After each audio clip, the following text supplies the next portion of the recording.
Welcome, everybody. We have finally got Flight Sim 2024 in our hands. Didn't come without any issues, though. Day one, most everyone probably didn't get their chance to get into the sim because we were all in a queue. I was also in a queue, but I am now in the sim, and I have to say I'm pretty impressed with it. It is beautiful. They have definitely changed things for a better performance. My computer doesn't really hate me now. My computer actually likes me, and it wants to work great with this. First off, let's go in the top right. You have your customized identity, photo albums, logbooks, statistics, overview. So you can still, even if you go customize your initial character when you first get it, you can still come in here and change things, which I really like. So I didn't really change too much because they're presets, and then all of their like customizations, nothing really spoke out to me. And apparel, you have your different apparels you can put on your co-pilot. You can change what they look like as well. I'm hoping maybe down the road they add stuff, or at least maybe potentially that they allow for content creators, not content creators, but developers to create more aspects, more looks, if that's even a thing, or if that's if creators want that. Photo album. So there is a photography era menu where you can go take photographies in certain areas of the world. This is where it would be stored. I think that you can also store other pictures here as well, like screenshots, I'm assuming. A logbook shows you your flights. It shows you what I've done. I've been dabbling a little bit, trying to get the feel for the plane.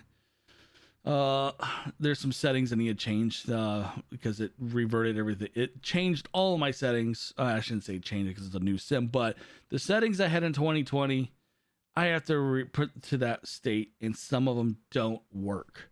Like free camera in the cockpit, I can't get it to work anymore. I don't know if that's a bug on Microsoft's end, but I don't know. But then you also have your world photography. It lists you all your stars you earned and collections. Your career mode, level 1. I am right now pretty much a rookie. And then your challenge league. We'll get into that. That one's actually a pretty cool aspect. But yeah, then like I said, world photography. This one actually has a lot you can do. So you can go all to a lot of key landmarks, take some cool photos. There's also wildlife, little adventures, and islands, and just overall a lot of things to do in the photography side. Go to cities, take pictures and tours of the cities itself: Paris, New York City, space, the skies beyond. Basically, you probably have beautiful skies you can take pictures of, or maybe like satellites. I don't know. There's a satellite dish there, so I'm only assuming that. I mean, there's just a ton. You can do hot air balloon, like photography is probably from a hot air balloon. Some crop dusting, extreme airports. I mean, it's huge. Let's go back to the main menu. Then you have your activities, your normal stuff that you had in Flight Sim 2020 was still here.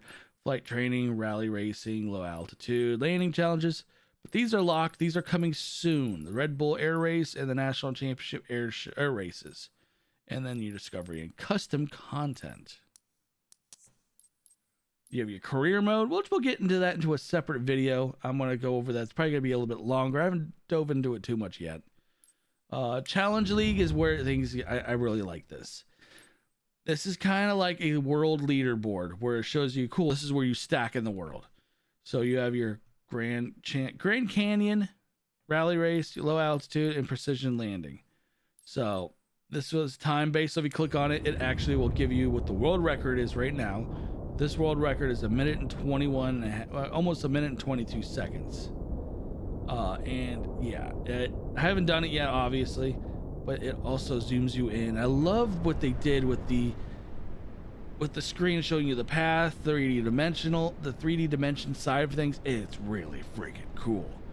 I'm really excited to dive way more into this. So let's go back out of that. Then you have your low altitude. It'll actually then take you to another place in the world, and it will give you kind of a overview. It's like, hey, this is the mission. This is the world record right now. It's 234,000 points, and I believe this red or this bluish like square is like the ceiling cap. So, and it gives you the area where you need to fly in. It's really, really cool aspect. They added a lot of cool stuff. And then you have your precision landing, which, yeah, someone really knocked this one out of the park. Almost 1.9 million. That's a lot of points. And then you complete any challenge to enter the champion or the competition. And it also tells you the end of week. It's in 4 days, 20 minutes, and then it resets. I'm wondering if it resets or it adds new challenges in, which would be interesting. So we constantly get new challenges. Think of it as Forza Motorsports, where you constantly have multiplayer or challenges or rivals that change weekly or so. It's kind of a cool concept. And then obviously you have your free flight, where you can just go in, create your own flight, and do what you want. Marketplace, it is not implemented yet. It is coming soon. But if you wanted to look at your library, this is everything that's being put to your sim. You can look through here. There's your challenges, all the city, like the updates. But also, you see your packs. Now, on the right side, you'll see streamed. This is everything that's being streamed from Microsoft's servers. Nothing is local installed. I'm still on the fence on streaming this type of service to a sim on your computer over the internet. You can also see the planes here. This is MSF 2020. These are planes that are from the 2020 server or 2020 flight sim, and may or may not work. I'm assuming they may work, but you may come across glitches. A lot of the developers have been putting out like releases saying, "Hey, just so you know, it's been tested. It does work, but you're gonna run into glitches and probably some brightness issues on the displays." That's at least how I've read things. So I need to go through here and delete some of these. Like this one. We have the DC Designs A10. We're gonna do a review on. We're also gonna do a review on the C17 Globemaster 3 from Miltech. Those are all be separate videos, but I'm looking forward to doing those reviews. So if you haven't already subscribed yet, hit that subscribe button. Also hit that like button. Helps the channel out a lot. But I am planning on doing a lot of looking into the planes, the helicopters, and this sim. And my first impressions though is this thing's not. It's not horrible. There are a few. I found a couple of issues. Nothing that is deal breaker or breaks the sim. I haven't had any crashing issues. And I've been in here for a little bit already. Nothing's crashed. No weird aberrations. It's been great. And we're gonna jump in just to a quick flight and of somewhere beautiful to show off some scenery. And then yeah. And then I'm gonna start. I'll start getting into some of these reviews later on. But right now, and I'll show you what I mean by the controls. On the issues with the free cam I'm having. So come over here. You have an EFB now in the map menu, which I find actually pretty freaking cool. So it kind of resembles a Navigraph when you look at this, kinda, but. I like the fact that they put an EFB in here so you can fuel, payload. I mean, they've done a lot more with this than you could with 2020. It's interesting. I still haven't dove too far into it. The time-wise, you can alter time up here. It used to be in the bottom left, if I remember correctly. I think the world also looks cleaner and much more aesthetically pleasing. I don't know if it's the right wording. Now, I do wish there was an overlay you could put on here. Well, actually, you know what? There's overlays right here. So there's an advanced overlay. Okay. I'm glad I said something before I actually went too far. There is a weather overlay. Clouds, precip. All right. Okay, you guys really did something with this now. I don't see any precip though.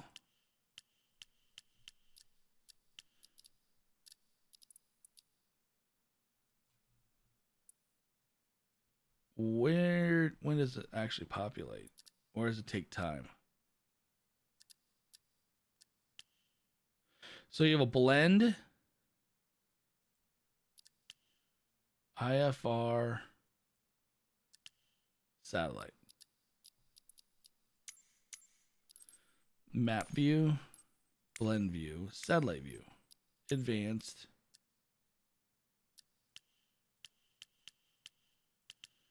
So I'm not seeing any change in this. So I don't know what is going on. Switch to panels.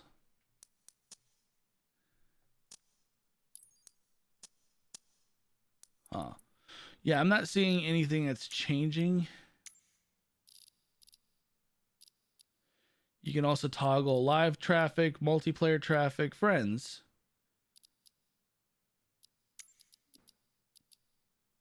Yeah, they've added a lot. I'm just now seeing this for the first time. And I'm kind of like amazed, like, wow, they kind of I thought it and I found it.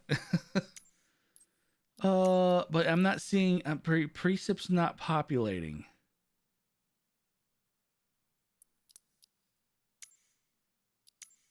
I don't know if that's on me, if it's the sim, the data's not coming in, or what. I know if you zoom in, say like to let's see, randomly Salt Lake City, and there they are. All your live data for planes. Southwest Airlines 1041, American Airlines 2913. ASA, I don't know who ASA is. Don't know who AMF is. But yeah, you have live traffic data that comes in, which is really cool. But let's go ahead and jump into the sim. And we'll get a look at what things look like. Let's go with the mountain region, like right there. Set departure. We're going to be in this little I almost wanted to call it a cub. I don't think it is a cub, but it is a bush plane. I couldn't think of it. It's a bush plane. Now, I will show you what I mean by the controllers. They're a little funky. They change things. Things don't work like they used to. I do like the top-down look when it loads in, so it goes straight in. I do like that. It's no longer just a load screen. It actually, like, okay, you're in space. You're in satellite view, and you're gonna warp down into the plane. It's just a little nuance that I like. Whoa! Denver Center is Lynn Aviation, November 6, 2757. Is type Lynn Aviation Savage, Norton 14 miles east of 1 Charlie Oscar, 9,700 feet. Request flight following. Lynn Aviation, November 6, 2757, Denver Center. Squawk 0164. Squawk 0164. That was Lynn Aviation 757. I gotta change the where the ATC is. Lynn Aviation 757, radar contact 14 miles east of 1 Charlie Oscar, 9,600 feet. Altimeter tree 0.17. But yeah, it looks beautiful. Actually, I like it. Still a little jittery. Of course, though, it's trying to load in all these trees. What are you doing, plane?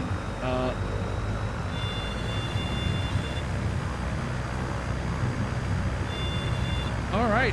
I didn't think the sim was gonna act crazy on me. All right, my joystick just stopped working. My joystick decided to stop working on me.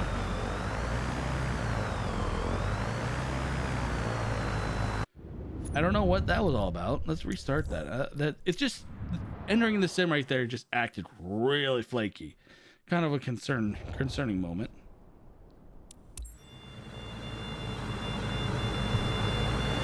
Denver Center's Lynn Aviation, November 6, 2757, is type Lynn Aviation Savage, Norton 14 miles east of 1 Charlie Oscar, 9,800 feet. Request flight following. What is this thing doing? Lynn Aviation, November 6. I don't know what this thing's trying to do. It's trying to kill me. Wow. You saw it here first. It's trying to kill me. Denver Center's Lynn Aviation, November 6, 2757, is type Lynn Aviation Savage, Norton 14 miles east of 1 Charlie Oscar, 9,700 feet. Request flight following. Why is this thing at 0 knots? All right. Well, that did not work out well. I don't know what is going on with the sim. The sim is acting very, very flaky all of a sudden. Do like that zoom out right there. All right, let's try a different plane. That was just weird. I'm kind of like sketched out by that now. All right, let's do this Viking. Different location now. We're going to go over here.